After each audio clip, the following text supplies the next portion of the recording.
Team Fit, j'espère que vous allez bien. Moi ça va très très bien. Aujourd'hui je vous retrouve dans une nouvelle vidéo où je vais vous partager toute mon organisation autour des menus. Comment est-ce que je planifie mes menus à l'avance, comment est-ce que je m'organise pour les courses. Dans cette vidéo je vais absolument tout vous expliquer. Bon, alors déjà il faut savoir que je suis en perte de poids premièrement. Deuxièmement que je vis en famille avec mon mari et mes enfants, sachant qu'on a 2 à 3 enfants selon les périodes. Pour les courses, comment est-ce que je fonctionne? Je fais des courses soit directement au magasin, soit en drive, mais en tout cas une fois par semaine. Ça a changé parce qu'avant c'était une fois tous les 15 jours. C'est aussi pour ça que je refais une vidéo. Je crois que j'en avais fait une il y a genre 1 an ou 2, mais c'est plus du tout pareil. Donc je me suis dit, j'en refais une. Donc une fois par semaine, je vais en grande surface. À côté de ça, il faut savoir que mon chéri aussi, il complète parce que lui aussi fait les courses. Donc j'achète pas tout. La viande, on la prend à part. Et j'ai aussi un colis de chez Prozis tous les mois où je prends pas mal de choses. Alors il faut savoir que je passe quand même pas mal de temps en cuisine, à peu près 1 heure par jour. Bon, des fois moins et des fois plus. Mais on va dire 1 heure en moyenne. De manière générale, j'essaie de préparer des repas en grande quantité et de faire en sorte qu'il en reste pour le lendemain midi. Alors vous verrez que j'essaie de faire attention aux envies des uns et des autres, mais aussi à la santé et évidemment à ma perte de poids. À côté des repas, j'aime aussi préparer du pain pour avoir du pain fait maison avec la machine à pain de chez Lidl. Et ça, je le fais 1 à 2 fois par semaine. Et je fais aussi une brioche le dimanche en général. C'est tellement bon la brioche, avec la machine à pain toujours. Je fais aussi mes jus de fruits faits maison pour éviter de consommer trop de soda. En fait, je garde les sodas pour le week-end et pour la semaine, mais je consomme des jus de fruits faits maison. Des sortes de smoothies en fait, hein, mais plus avec la texture de jus parce que je les fais à la centrifugeuse. Enfin, je fais une partie de mes jus à la centrifugeuse et une partie de mes jus avec le presse-agrumes. Bref. Et à côté de ça, je prépare aussi des recettes sucrées, des gâteaux, des crêpes, des desserts. Je dirais à peu près 2 à 3 fois par semaine selon ma motivation, selon le temps que j'ai, selon mes humeurs surtout, hein. On va pas se mentir, moi je cuisine beaucoup en fonction de mes humeurs. Bah comme on dit, on cuisine avec amour quoi. Et surtout j'évite au maximum l'industriel. Bon, c'est compliqué quand même de nos jours de complètement supprimer l'alimentation transformée de nos assiettes.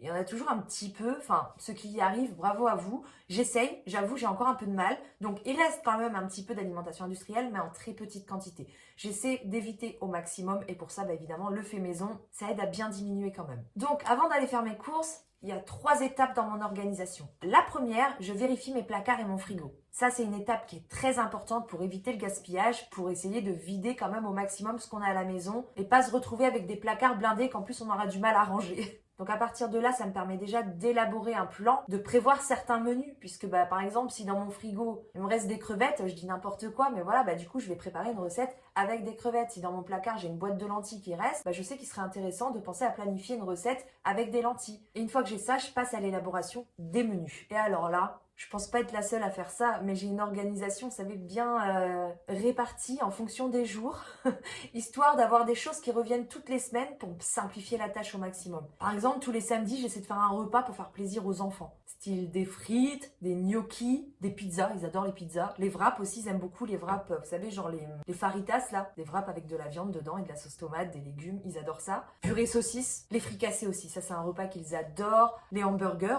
faits maison évidemment. Enfin voilà, j'essaie de piocher dans une recette que les enfants adorent pour leur faire plaisir au moins une journée dans la semaine. Donc je mets ça pour le week-end, pour le samedi. Et le vendredi, je fais pareil, mais avec mon chéri. Parce qu'en mon chéri, il y a 2 recettes qu'il adore. C'est les lasagnes et le hachis parmentier. Du coup, bah, une semaine sur 2, je fais des lasagnes. Une semaine sur 2, je fais un hachis parmentier le vendredi. Et le jeudi, je pense à ma pomme. C'est-à-dire qu'en fait, bah, comme j'ai ma pesée le vendredi, hein, bah, du coup, le jeudi, j'essaie de faire un repas genre équilibré, histoire d'en avoir au moins un dans la semaine. Vous savez, genre les repas super healthy, là, avec une belle répartition dans l'assiette, les légumes et tout, quelque chose d'assez léger, le plus équilibré possible. J'essaie de faire cet effort-là au moins une fois dans la semaine. Tous les mercredis, je fais des crêpes, comme ça c'est réglé. Bah clairement, c'est un repas qui est économique, facile et rapide à préparer, c'est très pratique. En plus, il en reste pour le lendemain, il suffit de remettre la pâte dans le frigo. Ça prend 2 minutes voilà, tu mets la pâte sur la poêle, tu garnis, tu mets ce que tu veux dedans, t'es pas obligé de mettre jambon fromage. Enfin, moi j'adore les faire aussi avec du chèvre et du saumon. Et ça, clairement, comme c'est une recette bah, qui a beaucoup d'avantages et qui plaît à absolument tout le monde dans la maison, c'est un truc de dingue, ah bah du coup, je la fais une fois par semaine. Et en plus, bah, je peux préparer les galettes de blé noir et à côté les crêpes sucrées. Bon après, je le fais pas absolument toutes les semaines, mais en général, voilà, ça revient une fois toutes les semaines et je mets ça le jeudi. Après, ça peut changer, hein, je planifie, mais il peut y avoir des modifications, bien évidemment. Je suis pas non plus rigide sur ce que je prévois. Mais le fait d'avoir prévu, déjà, ça m'enlève de la charge mentale et ça me permet de savoir directement ce que je dois faire, le moment venu. Après, il nous reste lundi, mardi, dimanche. Voilà, déjà j'ai casé la moitié de la semaine. Alors le mardi, je prépare toujours une recette tunisienne parce que mon chéri est tunisien, il a l'habitude quand même. Donc ça peut être du couscous, ça peut être des pâtes à la sauce tomate qu'on appelle macarona, ça peut être la loubia. Et en fait, il faut savoir que ces repas-là, alors c'est vrai qu'ils sont quand même très caloriques, ils sont très gourmands, mais ils sont aussi très équilibrés parce que tu cuisines avec des légumes. Il n'y a que des bonnes choses dedans finalement. C'est vraiment des recettes dans lesquelles on met des produits qui sont sains. Par exemple, dans la loubia, on met des haricots. Les haricots, c'est riche en protéines, c'est bon pour la santé. Bon, après, on rajoute aussi de la viande en général, mais on n'est pas obligé de manger la viande non plus. L'avantage de ces plats-là, c'est qu'on peut facilement les préparer en très grande quantité. Et quand on est une famille nombreuse, d'avoir déjà le gros repas pour le dîner et pour le lendemain midi, quand même, c'est bien pratique, quoi. Et en plus, ce sont des recettes qui sont plutôt économiques, faut le dire. Enfin, vraiment, je trouve beaucoup d'avantages dans la majorité des recettes tunisiennes, donc moi, je prends vraiment beaucoup de plaisir à les cuisiner toutes les semaines. Par contre, c'est vrai que je fais quand même attention à l'huile que je mets dans les plats, parce que c'est vrai que la recette de base, en tout cas, comme mon chéri m'a montré, il y a pas mal d'huile. Et puis, ce sont aussi des recettes qui se mangent souvent avec du pain en plus, alors qu'il y a déjà des féculents dans l'assiette. Et le pain, c'est traître. Ça monte très très vite au niveau des calories, donc j'essaie de limiter quand même. Mais à part ça, vraiment, les recettes tunisiennes, c'est que des avantages, je trouve. Et surtout, c'est super bon. Et voilà, il nous reste plus que le lundi et le dimanche. Le dimanche, c'est mon chéri qui prépare en général. Enfin, d'ailleurs, il prépare aussi souvent dans la semaine. Ce qui fait que moi, j'ai moins. Mais je préfère avoir prévu et ne pas faire ce que j'ai prévu plutôt que de ne pas avoir prévu et de me retrouver embêtée à me demander ce que je vais faire. Au pire, ça reste dans le placard, ça sera pour la semaine suivante. Voilà, et puis il reste plus que le lundi. Et le lundi, du coup, c'est une nouvelle recette, puisque évidemment, j'aime bien varier les plaisirs, varier les recettes.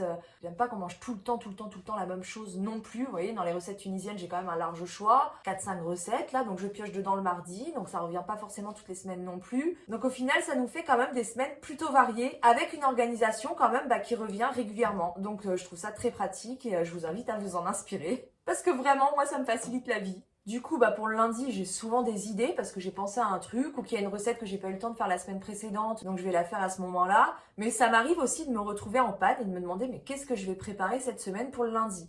J'ai un petit carnet où je note des recettes dedans, mais en plus des recettes, quelque chose qui est ultra pratique et que je vous invite à faire aussi de votre côté, c'est de lister comme ça toutes les recettes que vous aimez préparer.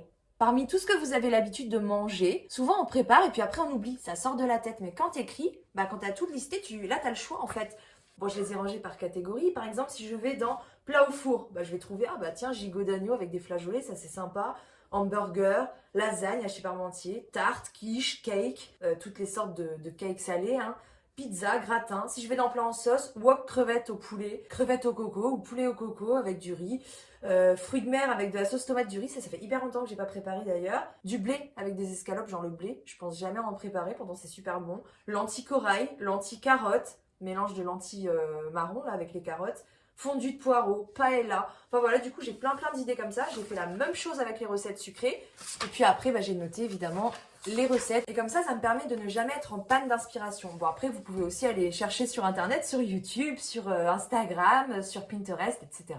Donc voilà, ça c'est pour l'élaboration des menus. Donc j'écris pour une semaine, lundi, mardi, mercredi, hop. En sachant que du coup, j'ai qu'une recette à préparer puisque je prévois pour le lendemain. À part le samedi, parce qu'en général, je fais 2 recettes le samedi, mais il en reste aussi pour le dimanche. Enfin, ça dépend en fait, ça peut varier. C'est assez rare que je me retrouve en panne. Puis moi, le midi, en général, je me mange des œufs, du jambon, du saumon, enfin un truc vraiment vite fait en fait. Et du coup, je tape pas forcément non plus dans les restes de la veille. Mon chéri, par contre, il mange les restes de la veille le midi. Enfin voilà, on s'organise comme ça. Donc une fois que les menus sont faits à l'avance, qu'ils sont bien établis pour la semaine, ce que je fais, c'est tout simplement que je prépare ma liste de courses en fonction des menus. En réalité, je le fais en 3 étapes, ça aussi, la liste des courses. D'abord, je pioche dans les menus, c'est-à-dire que aujourd'hui, j'ai prévu des pâtes bolo. Ok, est-ce que j'ai des pâtes dans le placard? J'ai besoin de sauce tomate, est-ce que j'ai des tomates? Est-ce que j'ai des oignons? En épices, est-ce qu'il me manque quelque chose? Donc voilà, je fais comme ça ma liste de courses en fonction des menus que j'ai prévus pour la semaine, mais c'est pas suffisant. À côté de ça, je rajoute ce que j'ai besoin pour moi, mon premier repas, bien évidemment. Par exemple, du saumon fumé, ça va dans aucune recette, mais moi, si je me prends une tranche le midi, faut que j'en achète. Je prends les desserts, notamment pour les enfants, je prends aussi ce qu'il faut pour leur petit déjeuner. Et après, la troisième étape, c'est que je vais aller vérifier dans ma liste de courses hors menu. J'ai une liste comme ça définitive, je rajoute des trucs quand j'oublie, quand j'ai besoin de rajouter, pour tout ce qui est entretien de la maison, hygiène corporelle, et puis tout ce qu'on a tendance à oublier facilement, du thé, du café, des mouchoirs, du sel, des sacs congélation, etc. Et ça c'est pareil, je vous invite vraiment à faire une liste comme ça de courses hors menu, parce qu'avant que je fasse cette liste, je vous avoue qu'à chaque fois que j'allais au magasin, j'oubliais tout le temps un truc. Je rentrais chez moi, j'étais énervée, je me disais zut, j'ai oublié le PQ. Et là, je me retrouve bien embêtée. Alors que là, bah voilà, je fais ma liste de courses en fonction de mes menus. Je vais vérifier dans la liste de courses hors menu. Et là, j'ai tout. C'est très rare que j'ai un oubli. Après, ça peut quand même arriver, mais c'est rare, puisque du coup, je vérifie aussi mes placards en fonction de ma liste. Ah tiens, est-ce qu'il me reste de la soupline? Je vais vérifier. Voilà pour la petite organisation. Bon, évidemment, ça demande toujours un petit temps de réflexion au départ si vous commencez de zéro. Moi, je sais que j'ai quand même mis plusieurs heures à préparer ça au début, mais maintenant que c'est calé, toutes les semaines, ça me prend genre 10 minutes, quoi, même pas. Je fais les courses le samedi, puis la veille des courses, le vendredi, je fais mes menus, tac, en 5 minutes, je fais ma liste de courses, tac, en 5 minutes aussi, et puis voilà, j'ai plus qu'à aller faire les courses, ça me prend vraiment pas de temps. C'est pas embêtant du tout, et puis le fait d'avoir tout qui est planifié comme ça, vraiment ça facilite la vie, ça change tout. Je me souviens qu'avant, je me retrouvais très souvent devant le frigo en mode mais qu'est-ce que je vais préparer à manger aujourd'hui? Puis comme j'habitais en ville, avant j'étais sur Bordeaux, ça se terminait très régulièrement en livraison à domicile. Bon, il n'y a rien à manger, je sais pas quoi faire, j'ai la flemme, il n'y a pas ce qu'il faut dans les placards pour préparer une recette en particulier. Bon, on appelle Domino's Pizza, hein, Uber Eats, chose que je ne peux plus faire ici maintenant. Notre zone n'est pas desservie, c'est pas plus mal. Mais vraiment pour moi c'est un gain de temps, c'est un gain d'énergie, c'est moins de charge mentale, moins de stress aussi, de savoir déjà que ce soir tu sais que tu vas préparer ça. Ça veut dire aussi que la veille pour le lendemain, tu sors la viande ou le poisson que tu as prévu de préparer du congélateur. Ça c'est pareil, avant quand j'étais pas du tout organisée, je me retrouvais un peu à la dernière minute comme ça à préparer et je me voyais sortir du poulet du congèle et le mettre au micro-ondes pour le mettre en décongélation, ce qui est pas forcément l'idéal. Vaut mieux le sortir la veille, mais ça tu peux le faire que si tu sais ce que tu vas préparer. Et pour ça la planification des menus c'est vraiment utile. Ça te fait faire des économies aussi, ça te permet de manger plus équilibré. Bref, je ne vois vraiment que des avantages à préparer ces menus à l'avance. Donc voilà, je vous ai partagé toute ma petite organisation. J'espère que ça vous inspirera et je vous souhaite bon appétit et je vous retrouve dimanche prochain dans le prochain vlog. The future is now.